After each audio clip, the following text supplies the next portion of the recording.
Hi hello നമസ്കാരം. പുതിയൊരു video ആയിട്ട് വീണ്ടും വന്നിരിക്കുകയാണ്.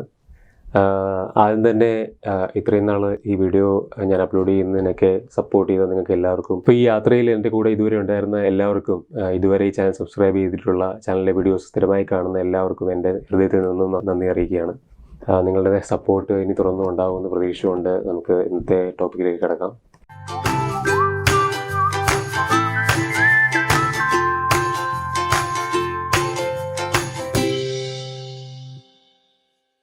ഇന്ന് ഞാൻ പറയാൻ പോകുന്ന ടോപ്പിക് എന്ന് പറയുന്നത് ഡിപ്രഷനെ കുറിച്ചാണ്. ഡിപ്രഷനെ കുറിച്ച് എൻ്റെ ഒരു പേഴ്സണൽ എക്സ്പീരിയൻസ് ഷെയർ ചെയ്യാനും അതിനെക്കുറിച്ച് നിങ്ങൾ മനസ്സിലാക്കിയിരിക്കേണ്ട ഇമ്പോർട്ടൻ്റ് ആയിട്ടുള്ള 5 കാര്യങ്ങൾ, വസ്തുതാപരമായിട്ടുള്ള 5 കാര്യങ്ങൾ നിങ്ങളിലേക്ക് എത്തിക്കാനും കൂടിയാണ് ഈ വീഡിയോ ചെയ്യുന്നത്.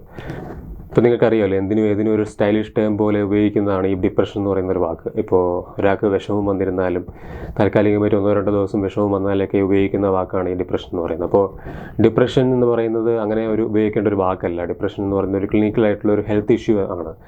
ഡിപ്രഷൻ ഒരു സീരിയസ് ഹെൽത്ത് ഇഷ്യൂ ആണ്. അപ്പോൾ അത് ആ രീതിയിലാണ് കൈകാര്യം ചെയ്യേണ്ടത്, ആ രീതിയിലാണ് അതിനെ മനസ്സിലാക്കേണ്ടത്. അപ്പോൾ അതിനെക്കുറിച്ച് കുറച്ച് അവയർനെസ് തരാൻ വേണ്ടിയിട്ടാണ് ഈ വീഡിയോ ചെയ്യുന്നത്. കാരണം ഞാൻ ഡിപ്രഷനിലൂടെ കടന്നുപോയ ഒരാളാണ്. പ്രത്യേകിച്ച് ഈ വീഡിയോയിൽ എൻ്റെ ഒപ്പീനിയൻസ് മാത്രമായിരിക്കത്തില്ല, ഇതുപോലെ ഈ മേഖലയിൽ എക്സ്പേർട്ട് ആയിട്ടുള്ള സൈക്കോളജിസ്റ്റിൻ്റെയൊക്കെ ഒപ്പീനിയൻസും അവരുടെ സജഷൻസും ഒക്കെ എടുത്തിട്ടാണ് ഈ വീഡിയോ ചെയ്യുന്നത്. നിങ്ങൾക്കെല്ലാം അറിയാമല്ലോ, ഡിപ്രഷൻ എന്ന് പറഞ്ഞാൽ വളരെ കോമൺലി ഡയഗ്നോസ്ഡ് ആയിട്ടുള്ള ഒരു മെൻ്റൽ ഹെൽത്ത് കണ്ടീഷനാണ്. ഇപ്പോൾ ഈ പറയുന്ന പോലെ ഇപ്പോൾ നമ്മുടെ നാട്ടിൽ ഒരുപാട് ഡിപ്രഷൻ അനുഭവിക്കുന്ന ആൾക്കാരും അതിൻ്റെ പ്രത്യാഘാതങ്ങൾ കൊണ്ട് തന്നെ എന്ത് ചെയ്യണമെന്ന് ലൈഫിൽ ഇനി എന്ത് ചെയ്യണം, ഇനി ഇതും കൊണ്ട് ജീവിക്കേണ്ടി വരുമോ എന്നൊക്കെ അറിയാതെ ജീവിക്കുന്ന ഒരുപാട് മനുഷ്യരുണ്ട്. ഇതിൽ എൻ്റെ ഒരു പേഴ്സണൽ സ്റ്റോറി ഞാൻ നിങ്ങളോട് ഷെയർ ചെയ്യാം. എനിക്ക് 24 വയസ്സുള്ളപ്പോഴാണ് എനിക്ക് ഡിപ്രഷൻ എന്ന് പറയുന്ന ഒരു അവസ്ഥ വരുന്നത്. അപ്പോൾ അന്ന് ഡിപ്രഷൻ വരുന്ന സമയത്ത് എനിക്കിതിനെപ്പറ്റി യാതൊരു തരത്തിലുള്ള അവയർനെസ്സും എനിക്കില്ലായിരുന്നു. ഞാൻ എൻ്റെ ഒരു ജേർണലിസം പഠിക്കുന്ന സമയത്ത്, ഞാൻ ജേർണലിസം പഠിച്ചു കഴിഞ്ഞിട്ട് ഞാൻ ഡോക്യുമെൻ്ററി, ഷോർട്ട് ഫിലിം ഷൂട്ടിൻ്റെയൊക്കെ ഭാഗമായിട്ട് എൻ്റെ ഒരു സുഹൃത്തിൻ്റെ ഫ്ലാറ്റിൽ താമസിക്കുന്ന സമയത്താണ് എനിക്ക് ഈ ഡിപ്രഷൻ്റെ സിംറ്റംസ് ആദ്യമായിട്ട് വന്നു തുടങ്ങുന്നത്.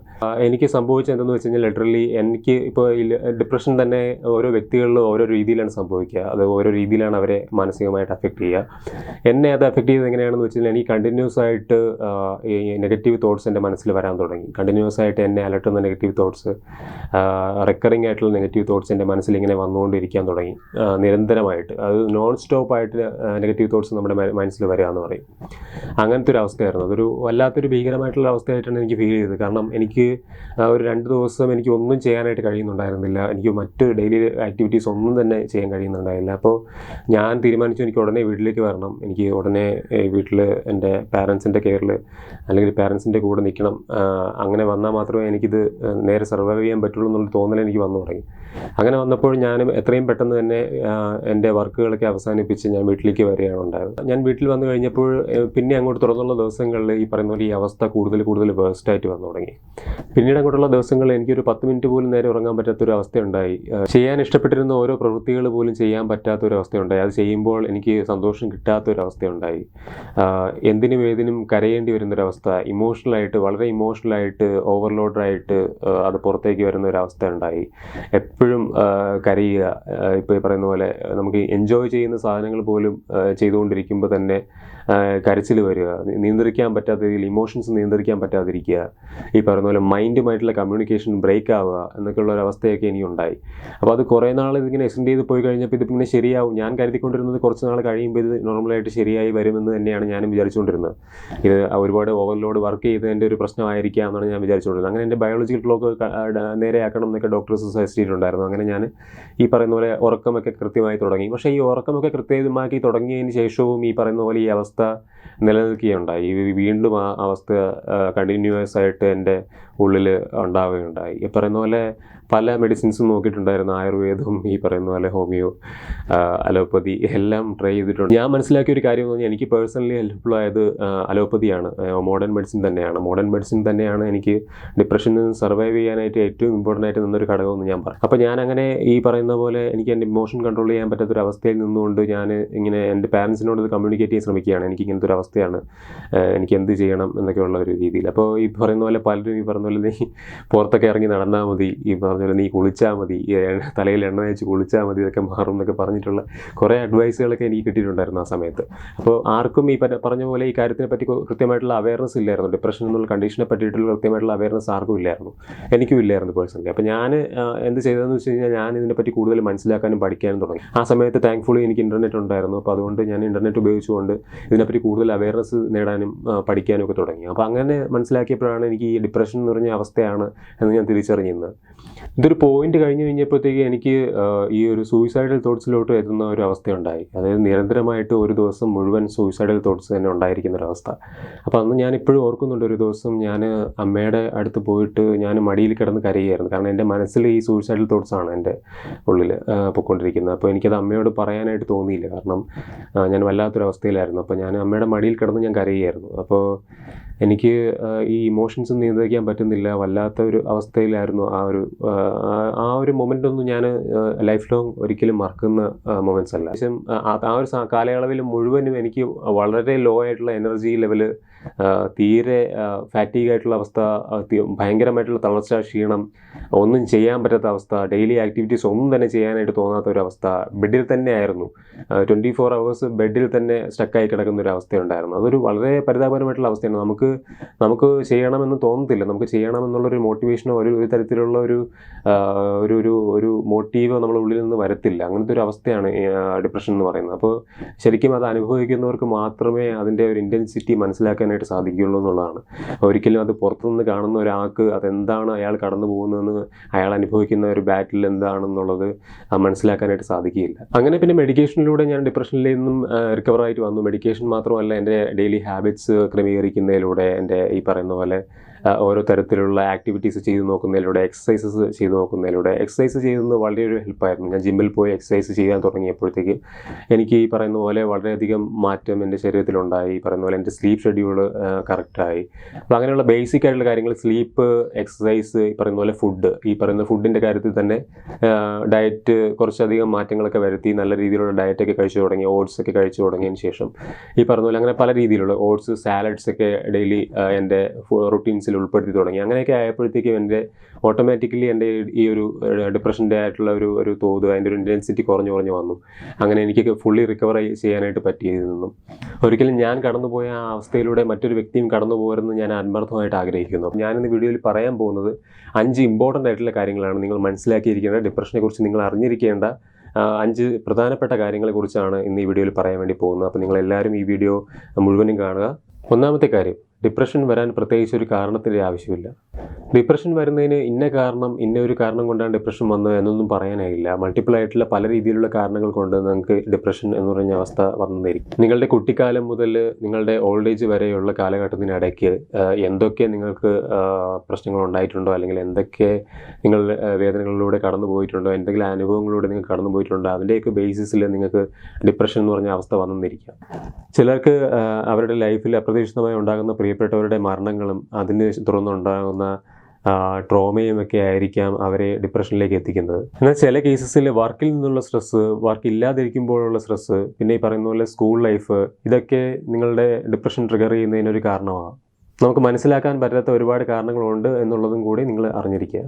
നിങ്ങളുടെ കാലാവസ്ഥ, ഹോർമോണലായിട്ടുള്ള ഇംബാലൻസുകൾ, പിന്നെ ബ്രെയിൻ കെമിക്കൽ ഇംബാലൻസുകൾ, ഇതൊക്കെ അങ്ങോട്ടും ഇങ്ങോട്ടും ഓവർലാപ്പ് ചെയ്ത് വരുന്ന ഒരവസ്ഥയായിരിക്കാം. ഈ പറയുന്ന പോലെ അങ്ങനെ ഒരു മൾട്ടിപ്പിൾ ആയിട്ടുള്ള കാരണങ്ങൾ നിങ്ങളുടെ ഡിപ്രഷൻ എന്ന് പറയുന്ന അവസ്ഥയിലേക്ക് ലീഡ് ചെയ്തേക്കാം. അതുകൊണ്ട് തന്നെ മോർ ദാൻ വൺ റീസൺ അല്ലെങ്കിൽ മോർ ദാൻ വൺ കോസ് ഇതിന് എൻ്റെ പിറകിലുണ്ട് എന്ന് പറയേണ്ടി വരും. രണ്ടാമത്തെ വസ്തുത, വിഷമം തോന്നുന്നതിനെ അല്ല ഡിപ്രഷൻ എന്ന് പറയുന്നത്. നിങ്ങൾക്ക് കൂടെ വിഷമം ഉണ്ടാകാറുണ്ടോ? കൂടെ നിങ്ങൾ അകാരണമായിട്ട് സാഡായിട്ടുള്ള സോങ്ങൊക്കെ കേട്ടിരിക്കാറുണ്ടോ? അതിന് നിങ്ങൾ ഡിപ്രഷനായിട്ട് കണക്ട് ചെയ്ത് പറയരുത്, കാരണം അത് വളരെ നോർമൽ ആയിട്ടുള്ളൊരു കാര്യമാണ്. Feeling sad is nowhere near depression. ഇതിൽ രസകരമായിട്ടുള്ള വസ്തുത എന്ന് പറയുന്നത്, ചില ആൾക്കാർ, ഡിപ്രഷൻ വരുന്ന ആൾക്കാർക്ക് അവർ സാഡായിട്ട് ഫീൽ ചെയ്യത്ത് പോലും ഇല്ല, അവർക്ക് സാഡ്നെസ് ഉണ്ടാകത്ത് പോലും ഇല്ല. മൂന്നാമത്തെ കാര്യം, ഡിപ്രഷൻ ഒരു ഹെൽത്ത് ഇഷ്യൂ ആണ്. നമ്മുടെ ബ്രെയിൻ കെമിക്കൽസിലെ പല ഇംബാലൻസുകളും ഡിപ്രഷൻ കാരണം ഉണ്ടായേക്കാം. ഇപ്പോൾ for example dopamine, serotonin, norepinephrine എന്ന് പറയുന്നൊക്കെ ഹോർമോൺസിൻ്റെയൊക്കെ ഉള്ള ഇംബാലൻസ് നമ്മുടെ ഡിപ്രഷൻ കാരണം നമുക്ക് ഉണ്ടായേക്കാം. ഇതൊക്കെ നമ്മളെ സബ്സ്റ്റൻസ് യൂസ് ഡിസോർഡർ പോലുള്ള മറ്റ് അവസ്ഥകളിലേക്ക് കൊണ്ടുവന്ന് എത്തിച്ചേക്കാം. അപ്പോൾ അതുകൊണ്ട് തന്നെ വളരെ സീരിയസ് ആയിട്ടുള്ള അവസ്ഥയാണ് എന്ന് മനസ്സിലാക്കുക. നിങ്ങൾ അതിൻ്റെ സീരിയസ്നെസ് കൃത്യമായിട്ട് അറിഞ്ഞിരിക്കുക. ട്രീറ്റ് ചെയ്തില്ലെങ്കിൽ ഇത് വളരെ വേഴ്സ്റ്റ് ആയിട്ടുള്ള അവസ്ഥയായിട്ട് മാറാൻ സാധ്യതയുണ്ട്. നിങ്ങളുടെ ജീവിതം തന്നെ ഒരു ലിവിങ് നൈറ്റ്മെയർ ആവും. ഡിപ്രഷൻ കാരണം ഉണ്ടാകുന്ന സെൽഫ് ഹാമിംഗ് തോട്ട്സ് എന്ന് പറയുന്ന ഒരു മെഡിക്കൽ എമർജൻസിയാണ്. അത് എത്രയും പെട്ടെന്ന് ആരെങ്കിലും അറിയിച്ച് ഈ ആളെ കൃത്യമായിട്ടുള്ള എമർജൻസി സിറ്റുവേഷനിലൂടെ ഹോസ്പിറ്റലിലേക്ക് എത്തിക്കേണ്ട ഒരു അവസ്ഥ ഉണ്ടാകുന്നുണ്ട്. ഈ പറയുന്ന പോലെ ഞാൻ സൂയിസൈഡൽ തോട്ട്സിലൂടെ കടന്നുപോയ ഒരാളാണ്. എനിക്കത് കൃത്യമായിട്ട് അറിയാം. കാരണം ഡിപ്രഷൻ വന്നു കഴിഞ്ഞാൽ, അങ്ങനത്തെ സെൽഫ് ഹാമിംഗ് തോട്ട്സ് വന്നു കഴിഞ്ഞാൽ ഈ വ്യക്തിയുടെ ചിന്ത എപ്പോഴും അയാളെ ഏത് കാരണം കൊണ്ടും എങ്ങനെയെങ്കിലും ഈ പറയുന്ന പോലെ മരിക്കുക എന്നുള്ള ഉദ്ദേശം മാത്രമായിരിക്കും ആ വ്യക്തിക്ക് ഉണ്ടാവുക. അപ്പം അങ്ങനത്തെ സിറ്റുവേഷൻ വരികയാണെങ്കിൽ എത്രയും പെട്ടെന്ന് നിങ്ങൾ എമർജൻസി കോൺടാക്ട് ചെയ്യുക. നാലാമത്തെ കാര്യം, ഡിപ്രഷൻ നിങ്ങളുടെ ജീവിതത്തെ പൂർണ്ണമായിട്ടും അഫക്റ്റ് ചെയ്യും. ഈ ഡിപ്രഷൻ കാരണം ജീവിതത്തിൻ്റെ എല്ലാ മേഖലയിലും നമ്മൾ സ്ട്രഗിൾ ചെയ്യാനുള്ള എല്ലാ സാധ്യതകളും ഉണ്ട്. ഇപ്പോൾ പലരും ചെയ്യാറുള്ള അവസ്ഥ, ഈ ഡിപ്രഷൻ എന്ന് പറയുന്ന ആ മാനസികമായ അവസ്ഥയിൽ നിന്നൊക്കെ രക്ഷപ്പെടാൻ വേണ്ടിയിട്ട് ഈ പലരും അഡിക്ഷനിലോട്ടൊക്കെ പോകുന്ന ഒരു അവസ്ഥ ഉണ്ടാവാറുണ്ട്.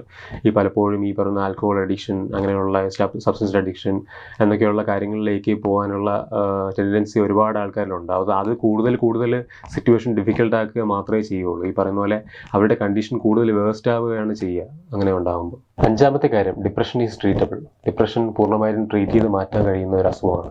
ഈ പലരും പറയുന്ന പോലെ ഡിപ്രഷൻ വന്നു കഴിഞ്ഞാൽ പിന്നെ ജീവിതകാലം മുഴുവൻ അത് സഹിച്ചുകൊണ്ട് ജീവിക്കേണ്ട ആവശ്യമൊന്നുമില്ല. ഇപ്പോൾ ഇന്നത്തെ ഒരുപാടധികം മോഡേൺ മെഡിസിൻസ് ഇതിനോടകം തന്നെ വന്നിട്ടുണ്ട്. ഒരുപാട് റിസർച്ച് ലോകം മൊത്തവും ഇതിനെപ്പറ്റി നടക്കുന്നുണ്ട്. അമേരിക്കൻ സൈക്കാട്രിക് അസോസിയേഷൻ്റെ സ്റ്റഡീസ് പ്രകാരം 80 മുതൽ 90% വരെ ഡിപ്രഷൻ നിങ്ങൾക്ക് പൂർണ്ണമായിട്ടും ട്രീറ്റ് ചെയ്ത് മാറ്റാൻ പറ്റുന്നതാണ്. നിങ്ങൾക്കറിയാമല്ലോ, ഓരോ വ്യക്തികളും ഓരോ ഫിംഗർ പ്രിൻസുമായിട്ടാണ് ജനിക്കുന്നത്. ഈ പറയുന്ന പോലെ അവരുടെ ഓരോരുത്തരുടെയും DNA ഡിഫറെൻ്റ് ആണ്, ഓരോരുത്തരുടെയും ജനറ്റിക്സ് ഡിഫറെൻ്റ് ആണ്. അപ്പോൾ അതുകൊണ്ട് തന്നെ ഡിപ്രഷനിലും ഈ പറയുന്ന പോലെ ട്രീറ്റ്മെൻറ്റ്സും വ്യത്യാസപ്പെട്ടിരിക്കും. ഓരോ വ്യക്തികളിലും അവരവരുടെ ആയിട്ടുള്ള പ്രിഫറൻസുകളും അവരവരുടെ ആയിട്ടുള്ള സാഹചര്യങ്ങളും അവസ്ഥകളും ഒക്കെ പരിഗണിച്ചാണ് അവരുടെ ട്രീറ്റ്മെൻറ്റ് സജസ്റ്റ് ചെയ്യുന്നത്. ഇപ്പോൾ എൻ്റെ കാര്യത്തിൽ പേഴ്സണലി എനിക്ക് സൈക്കോതെറാപ്പിയും ഈ പറയുന്ന പോലെ മെഡിസിൻസുമാണ് എനിക്ക് വളരെയധികം ഹെൽപ്ഫുൾ ആയത്. പിന്നെ റെഗുലറായിട്ട് എക്സസൈസ് ചെയ്യുക, ഈ പറയുന്ന പോലെ നിങ്ങളുടെ ഇഷ്ടപ്പെട്ട ഹോബീസിലൊക്കെ നിങ്ങൾ ആക്റ്റീവ് ആയിരിക്കുക, നിങ്ങൾക്ക് ഏറ്റവും ഇഷ്ടപ്പെട്ട കാര്യങ്ങൾ വീണ്ടും വീണ്ടും പോയി ചെയ്യുക, ഏറ്റവും നിങ്ങൾക്ക് സന്തോഷം തരുന്ന കാര്യങ്ങളിലേക്ക് നിങ്ങൾ വീണ്ടും തിരിച്ചു പോവുക എന്നൊക്കെ ഡിപ്രഷൻ്റെ ട്രീറ്റ്മെൻറ്റിൻ്റെ ഭാഗമായിട്ട് വരുന്ന കാര്യങ്ങളാണ്.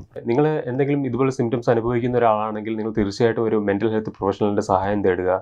അവർ തീർച്ചയായിട്ടും നിങ്ങളെ ഹെൽപ്പ് ചെയ്യും. ഏത് തരത്തിലുള്ള ട്രീറ്റ്മെൻറ്റ് മെത്തേഡാണ് നിങ്ങൾക്ക് എടുക്കാൻ വേണ്ടിയുള്ളത്, അല്ലെങ്കിൽ ഏത് ട്രീറ്റ്മെൻറ്റ് മെത്തേഡാണ് നിങ്ങളിൽ വർക്ക് ചെയ്യുക എന്നുള്ളതിനെ പറ്റിയിട്ടൊക്കെ അവർ നിങ്ങളെ സഹായിക്കുന്നതായിരിക്കും. അപ്പം നിങ്ങൾക്ക് ഒരു മെൻ്റൽ ഹെൽത്ത് പ്രൊഫഷണലിനെ കോൺടാക്ട് ചെയ്യാനുള്ള ബുദ്ധിമുട്ടൊക്കെ ഉള്ള ഒരു അവസ്ഥയാണെങ്കിൽ തീർച്ചയായിട്ടും ഞാനതിനെ ഹെൽപ്പ് ചെയ്യുന്നതായിരിക്കും നിങ്ങളെ. എൻ്റെ ഇൻസ്റ്റാഗ്രാം ID ഈ പറയുന്ന ചാനലിൻ്റെ ഡിസ്ക്രിപ്ഷനിലുണ്ടായിരിക്കും. നിങ്ങളെ കോൺടാക്ട് ചെയ്യുക. എനിക്ക് കഴിയുന്ന പോലുള്ള സഹായങ്ങൾ ചെയ്യാം. തീർച്ചയായിട്ടും ഞാൻ ഈ പറഞ്ഞ സൈക്കോളജിസ്റ്റിൻ്റെ, ഈ മേഖലയിൽ എക്സ്പെർട്ട് ആയിട്ടുള്ള സൈക്കോളജിസ്റ്റിൻ്റെ വീഡിയോ ഞാൻ മലയാളത്തിൽ അവൈലബിൾ ആണ്. അത് ഞാൻ ഈ വീഡിയോയുടെ താഴെ ഡിസ്ക്രിപ്ഷനിൽ ഇട്ടിട്ടുണ്ടായിരിക്കും. അത് നിങ്ങൾ ചെക്ക് ചെയ്ത് നോക്കുക. അപ്പോൾ നിങ്ങൾ ആവശ്യമുള്ളവരിലേക്ക് ഈ വീഡിയോ പൂർണ്ണമായിട്ടും എത്തിക്കുക. ഇത് വളരെ ഇമ്പോർട്ടൻ്റ് ആയിട്ടുള്ളൊരു ടോപ്പിക്കാണ്. അപ്പോൾ അതുകൊണ്ട് തന്നെ ഇത് ഇത് അനുഭവിച്ചുകൊണ്ടിരിക്കുന്ന ഒരുപാട് വ്യക്തികളുണ്ടായിരിക്കും. ഇത് വളരെ നിസ്സാരമായിട്ട് തള്ളിക്കളയേണ്ട ഒരു കാര്യമല്ല.